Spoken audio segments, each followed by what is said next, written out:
Some debts are written in ink, and some arrive at the door wearing a black coat and the expression of a man who has forgotten mercy. Clara Bennet heard the wheels before she heard the knock, a slow grinding over the wet gravel road that wound through the dying apple trees of Bennet Orchard.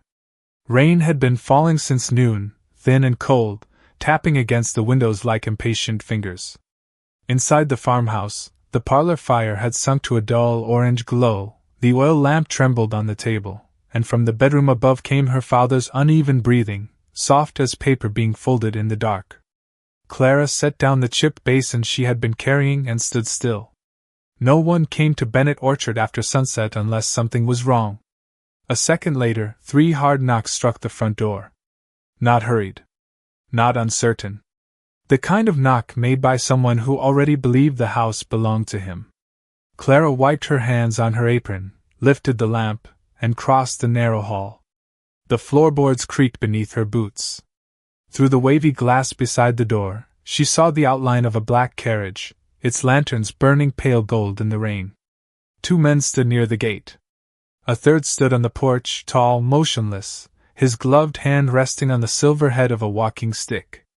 When Clara opened the door, the wind pushed in first, bringing the scent of wet earth, horse leather, and fallen apples.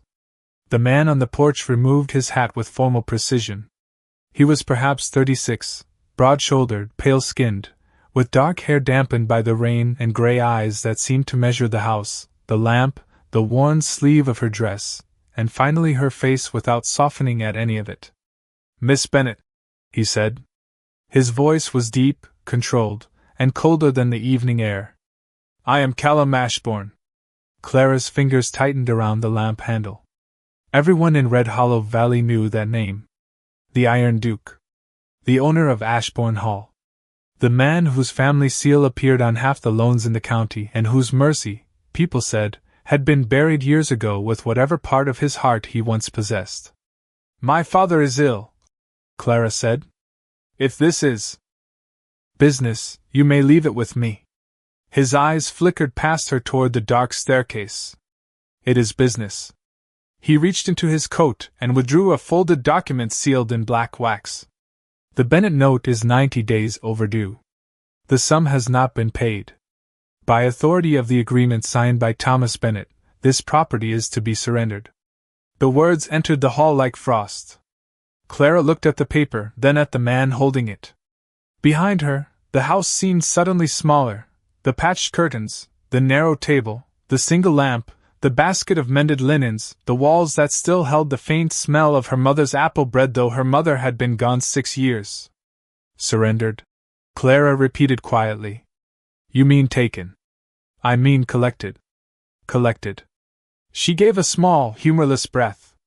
"As though this house were a coin that rolled beneath your chair." One of the men behind him shifted, but Duke Ashbourne did not. "Your father borrowed against the orchard. He failed to repay. My father borrowed to keep families fed after the frost ruined the crop. The reason does not alter the signature." Clara felt the sting of fear rise in her throat, but she would not give it the dignity of showing. She had spent the last winter stretching flour, boiling apple peels for sweetness, selling her mother's silver comb, and telling her father that spring would save them. Spring had not saved them. Summer had not either. Now autumn had brought this man to her door with the law folded neatly in his hand. "He cannot come downstairs," she said. "Then you may receive the notice on his behalf." Duke Ashbourne extended the paper. Clara did not take it. Rain slid from the brim of his hat onto the porch boards. The orchard beyond him shivered in the wind, rows of black branches bending like old witnesses. "How long?" she asked. "Until dawn." For the first time, something in her face made his expression pause. Not pity. Not regret. Perhaps surprised that she had not cried. "By dawn," he said. "This house belongs to Ashbourne." Clara stepped fully into the doorway, placing herself between him and everything behind her.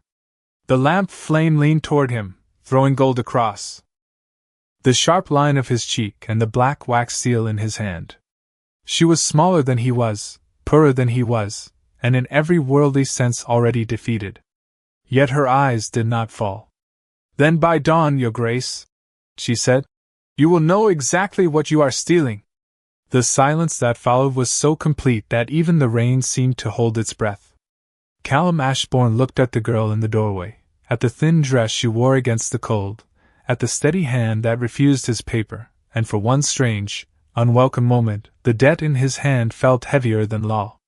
The bridge over Miller's Creek failed just after 8 o'clock, though Clara did not learn of it until Duke Ashbourne's driver returned to the porch with rain dripping from his hat, and worry drawn plainly across his face. The lower road was flooded. The west crossing had given way. No carriage could reach Ashbourne Hall before morning without risking the horses, and so the man who had come to take Bennet Orchard found himself trapped beneath its leaking roof. Clara received the news without expression. She had already taken the notice from his hand, folded it once, and placed it on the parlor table beside the oil lamp, where it looked less like paper than a sentence waiting to be carried out. There is a room off the kitchen, she said. It is dry enough. Your men may sleep near the stove. Duke Ashbourne glanced toward the staircase. And you? I have work. At this hour? Dead does not sleep, your grace. Neither do sick men, empty pantries, or roofs with opinions about rain. A faint change passed across his face, too small to be called amusement, too brief to be called warmth. He removed his gloves slowly, as though surrendering to the inconvenience offended him more than the storm. Clara turned away before she could wonder why his silence followed her so closely. The house settled around them with old, tired sounds. Wind pressed against the shutters. Water found its way through a crack above the back window and fell into a tin basin with patient, silver taps. Upstairs, Thomas Bennet coughed in his sleep, and Clara climbed to him with a cup of broth, a clean cloth, and the gentle lie that. Everything was under control. When she returned, the Duke stood in the hallway, looking not at the furniture but at the framed needlework above the mantel. Her mother had stitched it in blue thread before Clara was born. What is grown with love must not be harvested by fear. My mother believed houses could hear what was said inside them, Clara said. Then I imagine this one has heard much. Enough to know the difference between justice and hunger dressed in a fine coat. His eyes returned to her. You speak dangerously for someone in your position. No. I speak honestly because of it. She took her shawl from the peg and lifted a basket from beside the door. Where are you going? The cider shed. In this rain? Mrs. Howell's boys have had nothing but cornmeal for 2 days. I promise flour before dark. You intend to walk a mile in a storm to deliver flour you cannot spare? Clara paused with her hand on the latch. I intend to keep my word. He followed her. Not with permission. Not with tenderness. Simply with that controlled, severe stride of a man and used to being ignored. The path to the cider shed was mud and fallen leaves, the orchard rising around them in black rows, the branches twisting overhead like ink against the low clouds. Clara carried the basket close beneath her shawl. Halfway there, her boots slipped, but she caught herself against a tree before he could reach her. Miss Bennet, do not sound concerned. It will damage your reputation. He said nothing. Inside the shed, the air smelled of apples, damp wood, and cold iron. Clara lit a lantern. Its glow revealed sacks stacked near the wall, smaller than they should have been, each marked in her careful hand with a family name. Howell. Briggs. Palmer. Reed. Callum stared at them. These are not stores for sale. No, you are giving them away. I am paying debts older than yours. The words struck harder than she intended. His expression closed, but his gaze remained on the sacks. And when there is nothing left? Then there is nothing left. She bent to lift the flour, but the long day, the cold hall, her father's fever, and the notice on the table all seemed to gather inside her. Bones at once. The lantern blurred. Her fingers loosened. The basket slid from her hands, and she reached for the table too late. Callum caught the basket first, then caught her by the arm, firm enough to steady, careful enough not to frighten. For a moment Clara stood very still, humiliated by weakness more than helped by his hand. I am fine, she whispered. You are exhausted. That is not a diagnosis. That is a condition shared by most honest people. Sit down. You do not give orders in my shed. No, he said quietly, but I can recognize when someone is about to fall. She looked up at him then, truly looked, and saw something unfamiliar pass behind his gray eyes. Not softness. Pain, perhaps, waking against its will.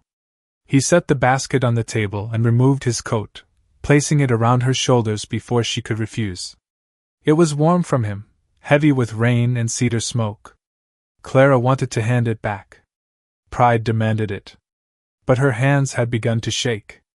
Callum turned toward the marked sacks again, and in the lantern light his face looked older, more human, as though the shed had become a room in which some forgotten memory had found him. My wife, he said at last, the words low and unwilling, once told me that a house with full cupboards and closed doors was only another kind of tomb. Clara did not answer. The rain beat softly on the roof. Somewhere beyond the orchard, the creek roared in the dark. Callum looked at the flower meant for hungry children, then at the girl standing beneath his coat, pale with fatigue and still unbent. For the second time that night, the debt he had come to collect seemed smaller than the life it would destroy. Morning came without sunlight, only a pale grayness pressing against the windows while rain continued to move over Bennet Orchard in long, silver veils. Clara woke in the chair beside her father's bed with Duke Ashbourne's coat still folded across her lap, though she did not remember carrying it upstairs. For one disoriented moment, she stared at the dark wool as if it were an accusation. Then her father stirred, and the sound returned her to herself. Thomas Bennet lay beneath two quilts, his face thin, his white hair damp at the temples, one hand resting weakly atop the coverlet. Clara, he murmured. She bent close. I am here. His eyes opened only halfway. Did someone come last night? She glanced toward the door, where the house beyond seemed to hold its breath. A gentleman from Ashbourne Hall. His fingers tightened slightly. The note. Do not trouble yourself. I should have told you everything. The words were no louder than the rain. Clara felt a familiar ache gather beneath her ribs, but she kept her voice even. Then tell me now. He turned his face away, ashamed not in the manner of a dishonest man, but of one who had tried to protect a child from a burden until the burden had grown too large to hide. After the black frost, I'd borrowed $5,000. Only $5,000. Enough for repairs, wages, seed, and the doctor when you had fever that spring. Silas Vane arranged it. Said the Duke preferred not to meet small debtors. Clara stilled. 5,000. Her father nodded faintly. Not 15. Never 15. Downstairs, a floorboard sounded. Clara looked toward the hall, then back to her father. Rest. I will handle this. He tried to smile, but sorrow weakened it. You always say that, little bird. Because it is usually true. She kissed his forehead, took the folded coat, and went downstairs with the kind of calm that only forms when fear has finally found something solid to strike. Duke Ashbourne stood in the parlor before the cold hearth, fully dressed, his dark hair still slightly damp, the notice laid open on the table beside him. He turned as she entered. For a moment his gaze dropped to the coat in her arms, then returned to her face. Your driver? Clara asked. The road is still unsafe. The creek has risen nearly 4 feet. Then you have time to answer questions. She placed his coat over the back of a chair, not gently. My father says the original debt was $5,000. Callum's expression sharpened. The note states 15. Yes. That is the problem. Men in difficulty often remember numbers kindly. And powerful men often trust documents because documents have never looked them in the eye. He took the paper from the table and held it out. See for yourself. Clara stepped closer. The document smelled faintly of damp wool and old ink. Her father's signature rested near the bottom, uneven but recognizable. Beside it stood the signature of a witness, Silas Vane. The name seemed to darken the page. Clara read each line slowly, lips pressed together, while Callum watched with the impatience of someone accustomed to being obeyed and the unease of someone beginning to suspect obedience had made him blind. "This phrase," she said at last. "Collateral transfer upon agricultural failure. Standard language? Not in my father's hand. It was written by a clerk." "No. Look at the ink." Callum frowned. Clara tilted the paper beneath the weak morning light.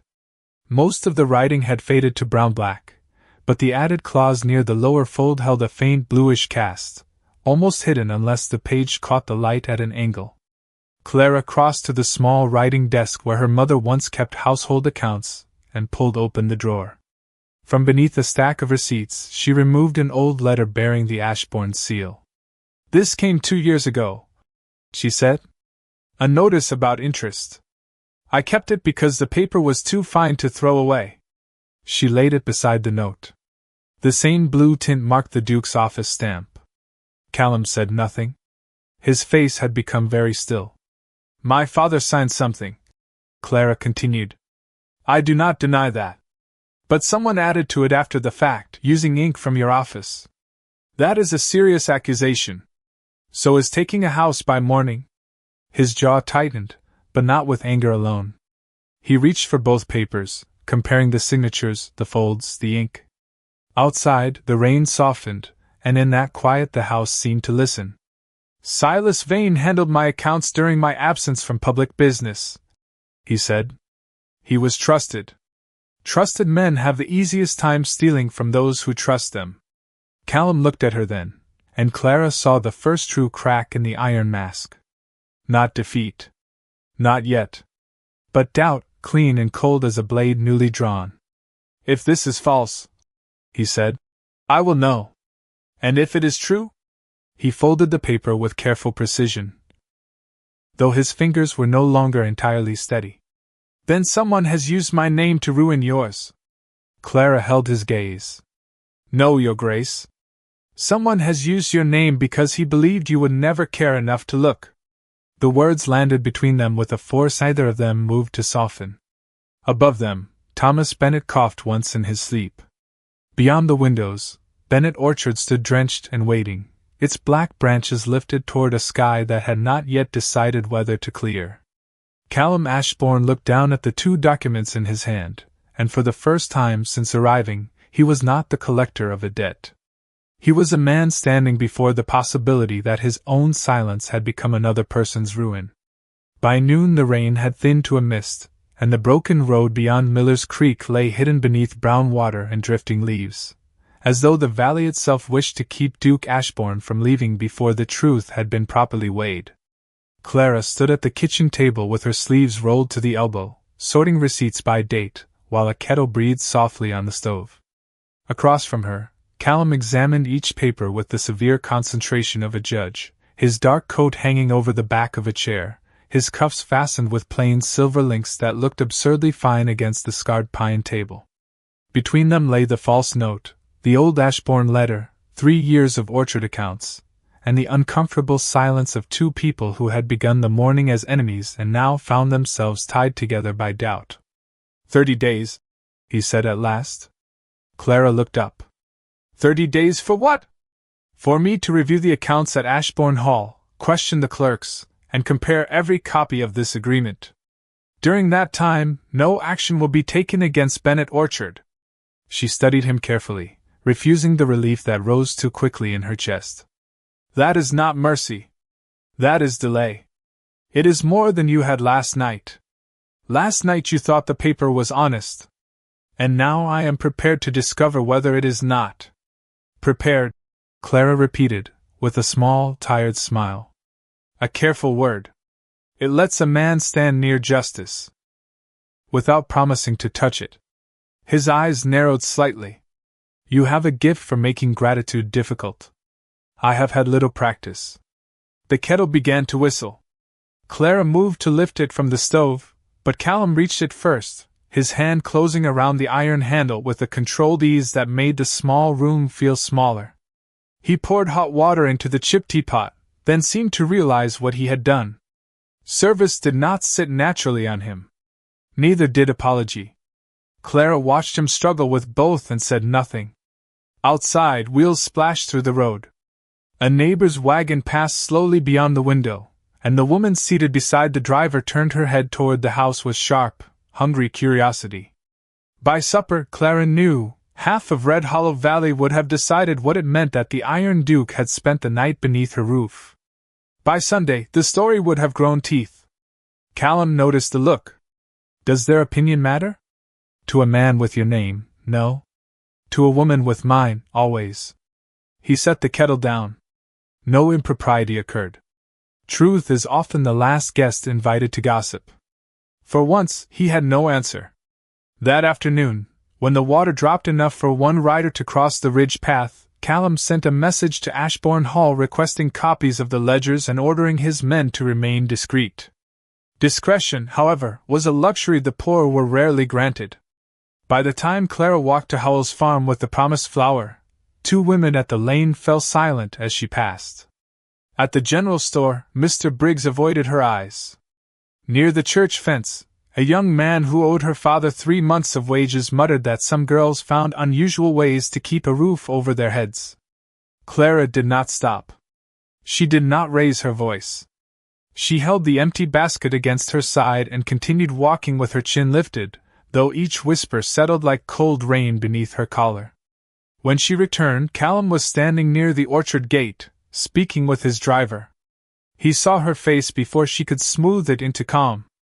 Who said something? Everyone says something eventually. Give me a name. So you can frighten them into silence? If necessary. Clara's laugh was soft and bitter. That is the difference between us, Your Grace. You think silence means peace because silence has always obeyed you. For people like me, silence is where cruelty grows comfortable. The words struck him harder than accusation. He looked toward the muddy lane, then at the farmhouse, then at Clara, whose boots were wet, whose dress was plain, whose reputation could be bruised by a glance while his could survive almost anything. I cannot change what they think by standing here, he said. No, she replied. But do not stand there pretending your silence does not make them stronger. The mist moved between them, silver and cold. For a moment Callum looked like a man listening not only to her, but to every locked room in himself where old failures had been stored and named necessity. Then he reached into his coat and withdrew a small leather case, opening it to reveal the Ashbourne seal. I will issue a public notice at the general store. The collection is suspended by my order pending review. Your father is not to be named dishonest. You are not to be named anything at all. Clara looked at the seal, then at him. That still does not make you good. No, he said quietly. But it may prevent me from becoming worse. She should have thanked him. She almost did. Instead, she turned toward the house, because gratitude given too soon can become another kind of surrender. Behind her, Callum remained by the gate, watching the orchard darken beneath the evening mist, and for the first time in years he wondered whether power had ever protected anyone, or merely taught him how not to hear them when they asked for help. The public notice appeared before noon the next day, pinned to the board outside Briggs' general store beneath advertisements for lamp oil, winter boots, and a missing bay mare. By Duke Ashbourne's order, all proceedings against Bennet Orchard were suspended pending formal review. The language was spare, exact, and impossible to twist, yet Clara knew that ink could not clean a name as quickly as gossip could stain it. People read the notice, glanced at her when she passed, then looked away with the awkwardness of those who had enjoyed a cruel story before learning it might be false. She carried their silence home in her basket. At the orchard gate, Callum waited beside his horse, a leather folio tucked beneath one arm, his expression as unreadable as the gray sky. The ledgers from Ashbourne Hall arrived, he said. Then you should read them. I have. Clara stopped. And? There are missing pages. The wind moved through the apple trees, lifting the last brown leaves from the branches and scattering them across the mud like scraps of old letters. Callum's gaze shifted toward the low stone building behind the farmhouse, its door chained, its windows clouded with years of dust. Your father mentioned a cider house in one of the early accounts. It produced nearly 1,200 gallons a season. Before my mother died. The answer came too quickly, and he heard the door it closed. Clara walked past him toward the house, but Callum did not follow at once. Miss Bennet. She paused without turning. If the orchard is to survive beyond a corrected debt, I need to understand what it once was. You need? She repeated softly. No. You want numbers. Barrels. Profit. Proof that the land deserves not to be swallowed by men who measure worth in ledgers. Yes, he said. And you want something else. That made her turn. His honesty had not softened his face, but it had changed the air between them. Clara looked toward the cider house. The chain across its door had rusted dark red. Her mother had locked it during her final autumn, saying the place should rest until laughter returned to it. Laughter had not returned. Neither had the money, nor the easy harvests, nor the woman whose hands could turn bruised apples into gold. It has been closed for 2 years, Clara said. Then perhaps it has waited long enough. The key hung behind the kitchen stove, blackened by smoke and forgotten by everyone except Clara. When she took it down, her fingers trembled once. Only once. Callum noticed, but did not insult her by offering help. Together they crossed the yard under a sky heavy with snow that had not yet fallen. The key resisted. The lock groaned. When the door finally opened, a breath of cold, sweet darkness rolled out to meet them. Inside, the cider house smelled of oak, dust, dried apple skins, and memory. Barrels stood along the walls like silent witnesses. Copper tools hung from hooks. A long table slanted beneath stacked crates, and near the far window rested a row of sealed bottles wrapped in faded cloth. Clara moved toward them as if entering a church. My mother's last batch, she said. She believed this recipe could save the orchard. Spice cider aged in orange wood. No one in Red Hollow made anything like it. Callum brushed dust from one bottle. The label, written in a graceful hand, read Bennett Reserve, Autumn Gold. Why did your father not sell it? Because after she died, he could not bear to open what she had touched last. Her voice held steady, but the room heard what she refused to place inside it. Callum looked at the bottle for a long moment. Then, quietly, my wife had a greenhouse. Clara did not speak. Orange trees, he continued, imported at foolish expense because winter made her melancholy. After she died, I locked the doors and let the fruit fall where it wished.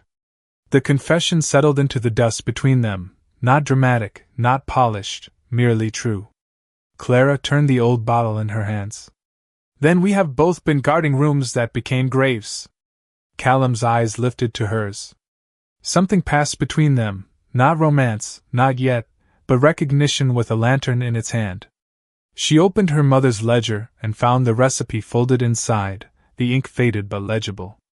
The final ingredient was written at the bottom: orange yeast, kept alive through winter if tended weekly. Clara's mouth tightened. Without that, the cider will be ordinary. Callum stood very still. Ashbourne Hall has what you need. Your locked greenhouse? Yes. You would open it for a farm you came to seize? He looked toward the dusty windows, where the orchard appeared in broken panes of grey light.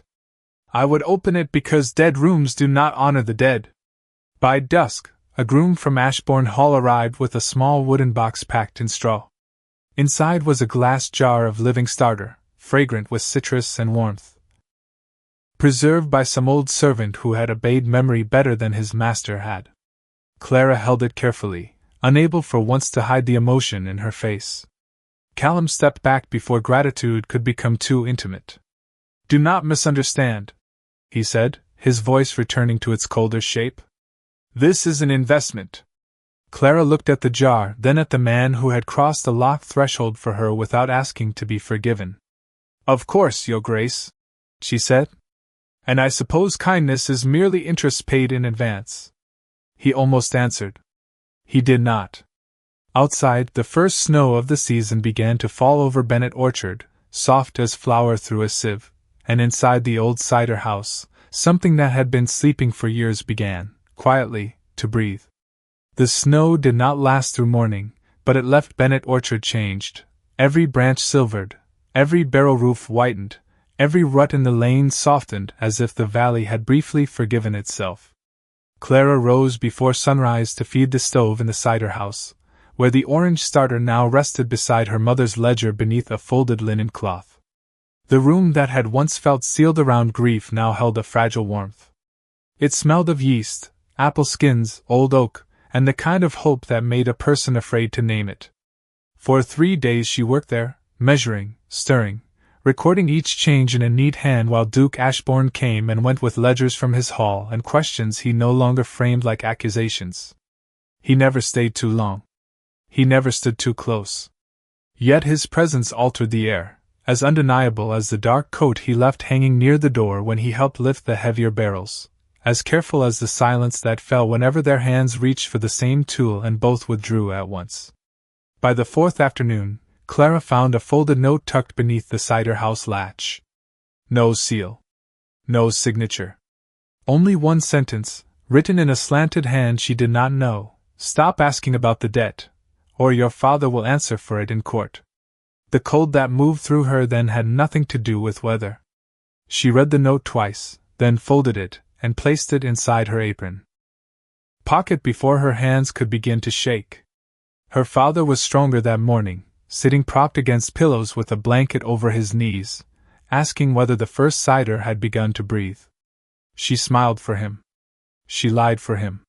Then she went downstairs and found Silas Vane in the parlor, standing beside her mother's needlework as if he had been invited into a room that remembered better company. He was a narrow man with polished boots, pale gloves, and a pleasant face made unpleasant by the certainty that others would move aside for it. "Miss Bennet," he said, bowing slightly, "I was sorry to hear of your father's illness." Clara stopped at the threshold. "Were you?" His smile did not change. "Red Hollow is a small valley. We must all concern ourselves with one another's troubles. Then you have been very busy creating them." For a moment the polish cracked. Only a moment. "Careful. Grief can make a young woman speak foolishly." "I am not grieving, Mr. Vane. I am reading." His eyes moved, almost imperceptibly, toward the desk where her father's old papers lay tied in twine. "Old accounts have a way of confusing people who do not understand business. Then perhaps Duke Ashbourne will explain them to me." Silas stepped closer, not enough to touch, only enough to let his shadow fall across the floor between them. "His Grace has many concerns beyond a failing orchard. He may indulge your suspicions for a week. He will not ruin his own name for yours." Clara felt the note in her pocket like a coal. "And if the name already has been ruined?" "By whom?" he asked softly. "A sick farmer? A girl who gives away flowers she cannot afford? Do not mistake a nobleman's curiosity for loyalty." The words should not have hurt. They did. Not because Clara trusted Callum without question, but because some frightened part of her knew how easily men of power returned to the world that had made them powerful. Silas took his hat from the chair. "Withdraw the inquiry. Accept a quiet settlement. Your father can keep a cottage near the North Field. That is generous, under the circumstances." "The circumstances being your fear?" His eyes hardened. "The circumstances being that courts prefer paper to tears." He left before she could answer, his boots leaving no mud on the floor, as though even the road had refused to mark him. Clara stood very still until the sound of his carriage faded. Then she walked to the cider house and worked until dusk with the desperate precision of someone trying not to be afraid. When Callum arrived near evening, he found her sealing a barrel with too much force. "Silas Vane came here," she said without looking at him. His expression changed at once. "When?" "This afternoon." "What did he say?" Clara reached into her pocket and handed him the unsigned note. Callum read it beneath the lantern light. The muscles in his jaw tightened, but his voice remained low. "Did he threaten you?" "He reminded me of what the world believes about people like me. I asked what he did, and I answered what mattered." Callum folded the note carefully and placed it inside his coat. "I will deal with him. No. Clara turned then, her face pale with anger held under discipline. You will not ride into Ashbourne Hall and close the door where I cannot hear the truth. I have lived under papers signed by men in rooms I was never allowed to enter. Not again. He looked at her for a long moment, and something in him yielded, not weakly, but with the grave difficulty of a man learning that protection without respect is only another form of command. Then come with me tomorrow, he said. To Ashbourne Hall. The name stood between them like a locked gate. Clara thought of the greenhouse opened after years of mourning, the missing ledger pages, the blue ink, Silas Vane's clean boots in her mother's parlor. Why? She asked. Because my steward found something in Vane's former office. Callum drew a folded map from his folio and spread it across the barrel top.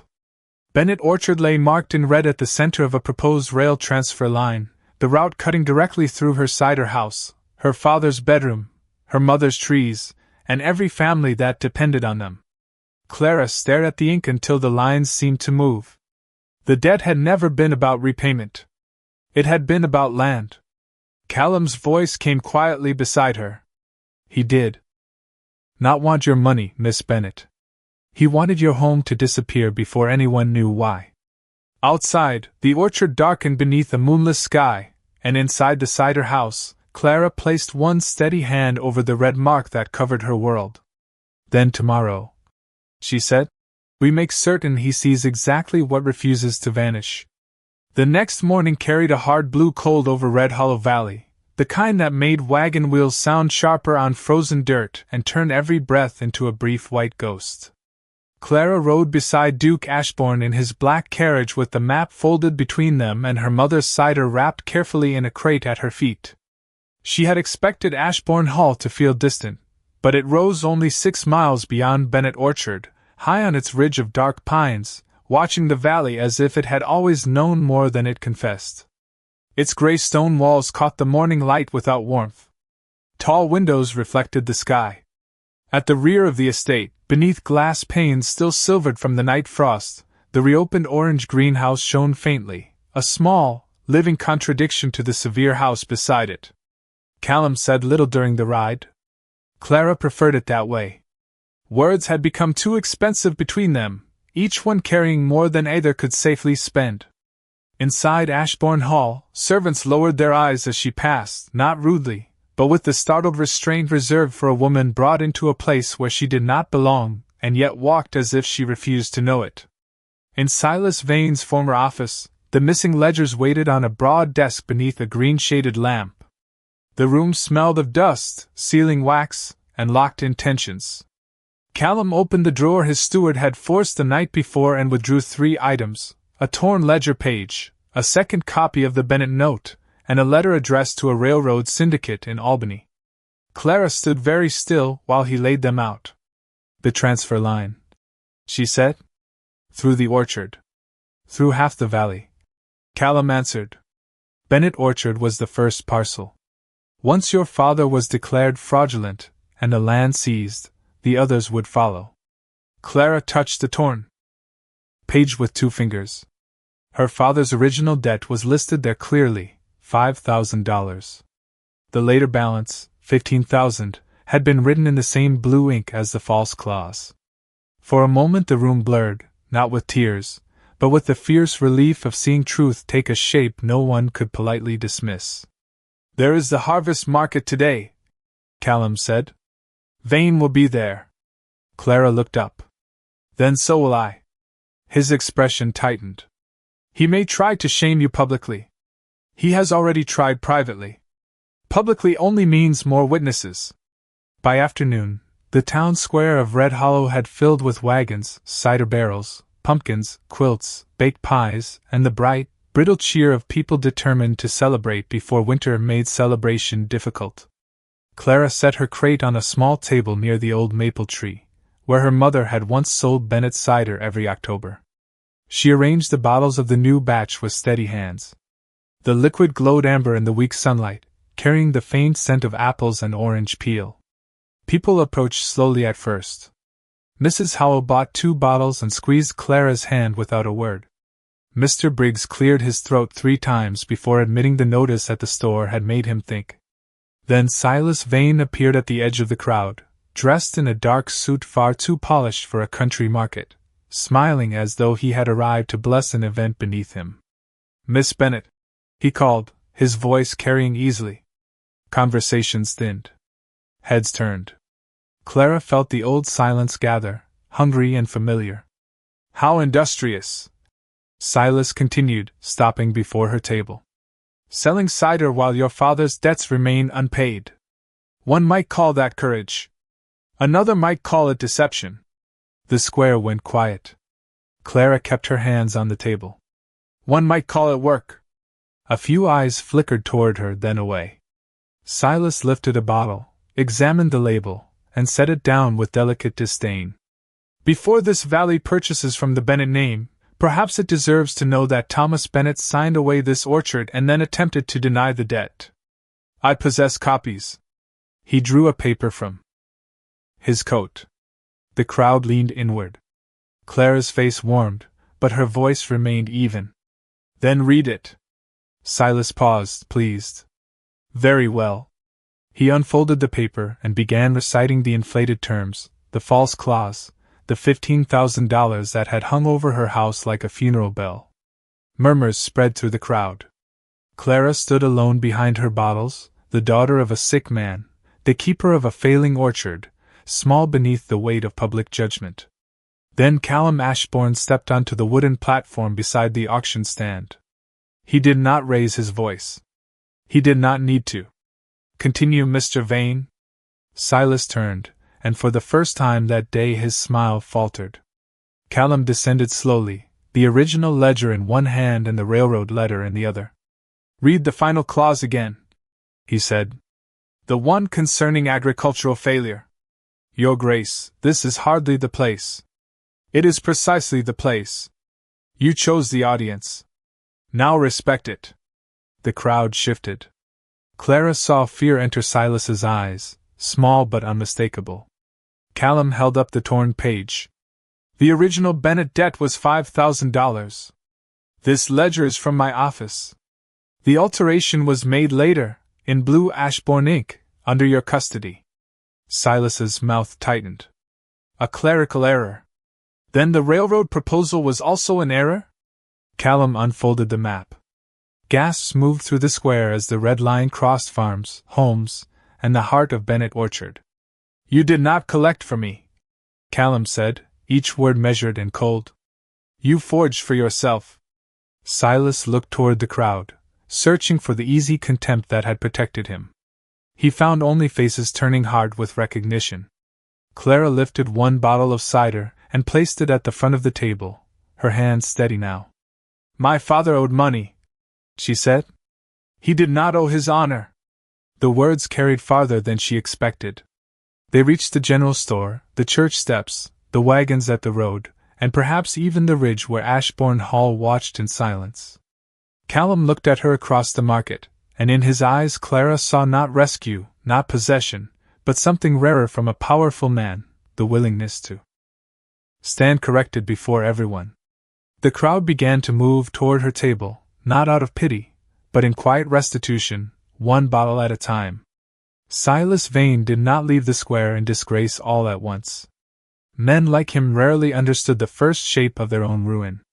He stood beneath the brittle afternoon light with the forged paper in one hand and his smile breaking piece by piece, while the people of Red Hollow Valley looked at him not as a gentleman of business, not as a trusted agent of Ashbourne Hall, but as a man suddenly made smaller by the truth he had tried to bury.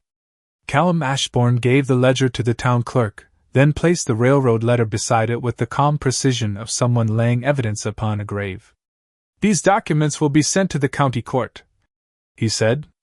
"Until then, Mr. Vane will have no authority to conduct business under my name, my seal, or my estate."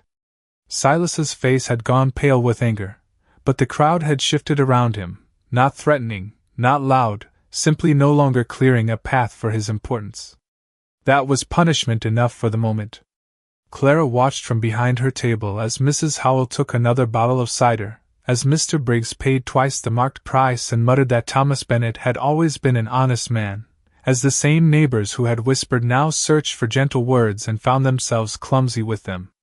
She accepted their coins. She accepted their apologies when they were offered plainly. She did not accept the ones wrapped in excuses. The cider sold out before the church bell struck 4. By then the sky had lowered, and a cold wind moved through the square, carrying the smell of wood smoke and winter. Callum approached only after the last bottle had been wrapped and carried away. He stopped on the other side of the empty table, careful as always now, as though he had finally understood that distance could be a form of respect. "Miss Bennet," he said, "your father's name will be cleared formally. I will see to it." Clara folded the cloth that had covered the table. "My father's name was clear before the court knew it." "Yes." The word cost him more than pride. "It was."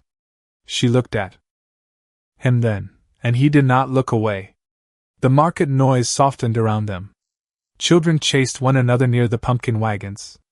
A fiddle began again somewhere by the general store, uncertain at first, then brighter. Yet between Clara and Callum there remained the stillness of unfinished things. "I owe you an apology," he said. "You owe several. Then I will begin with the first. I came to your door prepared to take you home because a paper told me I could. I did not ask who had written pain into its margins." Clara's hands paused on the folded cloth. "That is a beautiful sentence." His jaw tightened faintly. "It is also true. Truth does not become justice because it is beautifully spoken." "No," he said. "It becomes justice when acted upon." He turned then, not toward the courthouse, not toward the watching townspeople, but toward the road leading back to Bennet Orchard. "May I come with you?" Clara understood what he meant before he said it. Her father. The sick room. The man whose dignity had been bartered in ledgers by others. She wanted to refuse him, because refusal was sometimes the only wealth left to a woman who had nearly lost everything. But the truth deserved to be carried all the way home. The ride back was quiet. Red Hollow Valley lay under a fading amber sky, the fields cut low after harvest, the maples nearly bare, the orchard dark against the coming night. When they reached Bennet Orchard House, Thomas Bennet was sitting in his chair by the upstairs window, wrapped in a quilt, thin but awake. Clara stood beside him while Callum Ashbourne entered the room without his hat, without his gloves, and without the iron certainty that had first crossed their threshold. He did not speak from the doorway like a nobleman granting favor. He crossed the room, lowered himself to one knee beside the old farmer's chair, and bowed his head. "Mr. Bennet," he said quietly, "my name was used to wrong you. But my ignorance allowed that wrong to stand. I ask your forgiveness not as a duke, but as the man who should have looked closer." Thomas Bennet studied him for a long moment. His frail hand rested on the quilt, blue-veined and still. "Did my girl make you look?" Callum's eyes lifted briefly to Clara. "Yes, sir." The old man gave the faintest smile.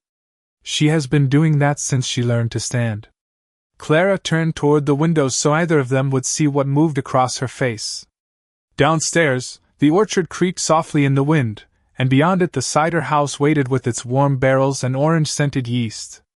When Callum rose, he faced Clara as if the room itself required honesty. "The debt is void. The orchard remains yours.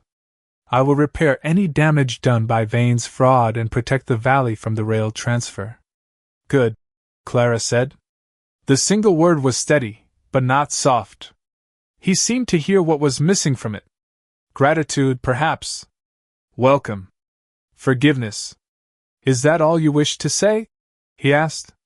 Clara walked with him to the front door, the same door where rain and debt had first entered her life together. She opened it to the cold evening. "You did what justice required, Your Grace. Do not mistake that for love simply because it is the first decent thing that has hurt you." The words struck him silently.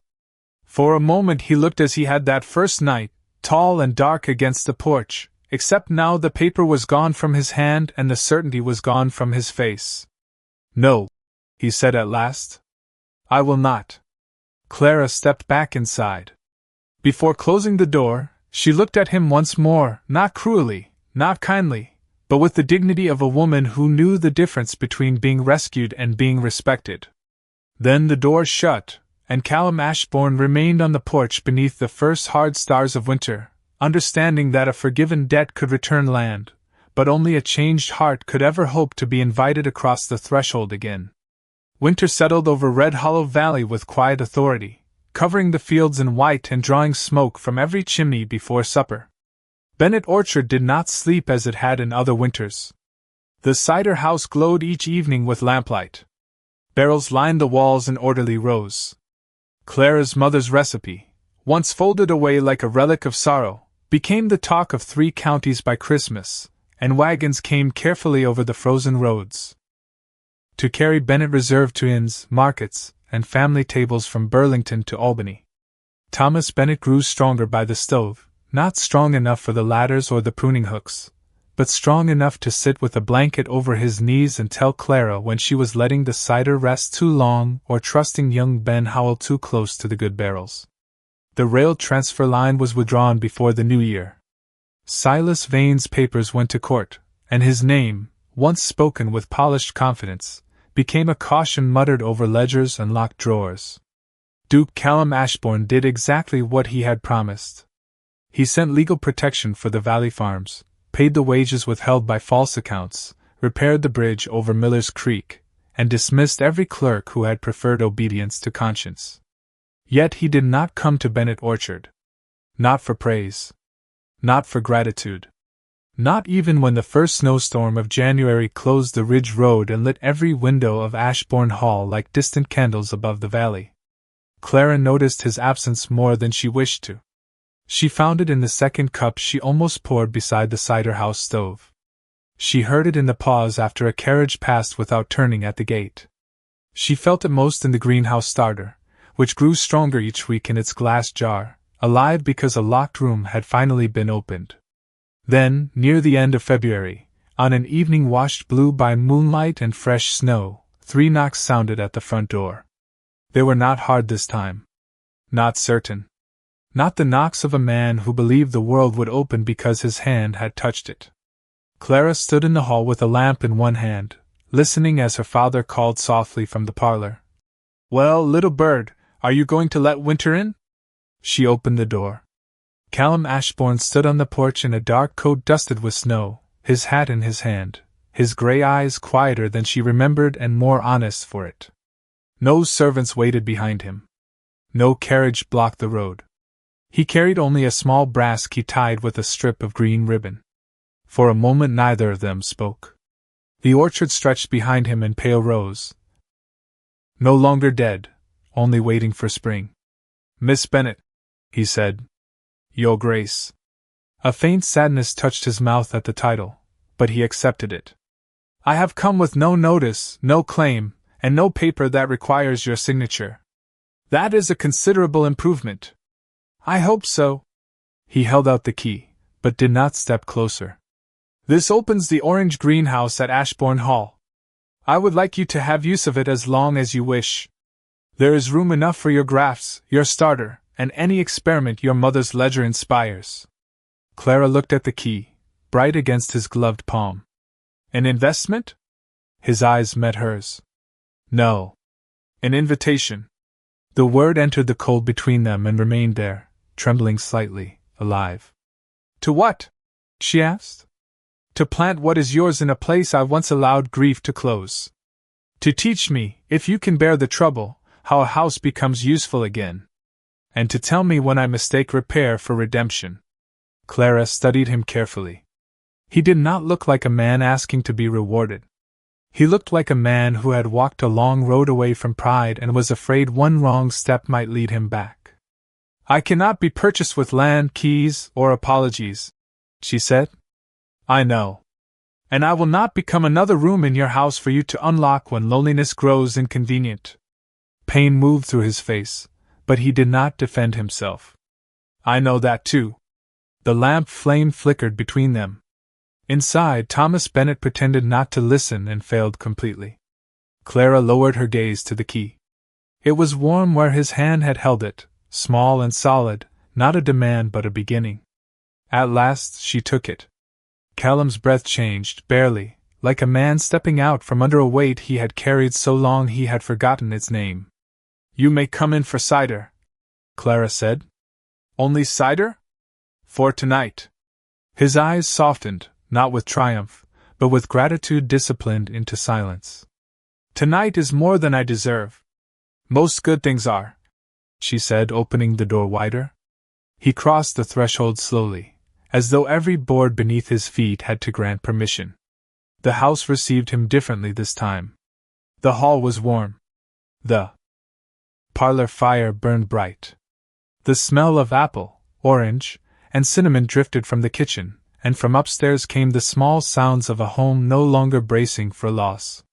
Weeks later, when the first thaw loosened the soil, Clara planted young apple grafts in the Ashbourne greenhouse beneath the orange trees his wife had loved, and Callum stood beside her holding twine, labels, and silence exactly when silence was needed. They did not speak of love as if naming it could make it bloom faster. They let it grow as honest things do, by light, patience, labor, and weather. By spring, Bennet Orchard flowered white across the valley, and Ashbourne Hall opened its windows for the first time in years. Some doors opened to ruin. Others opened to the one soul brave enough to change it.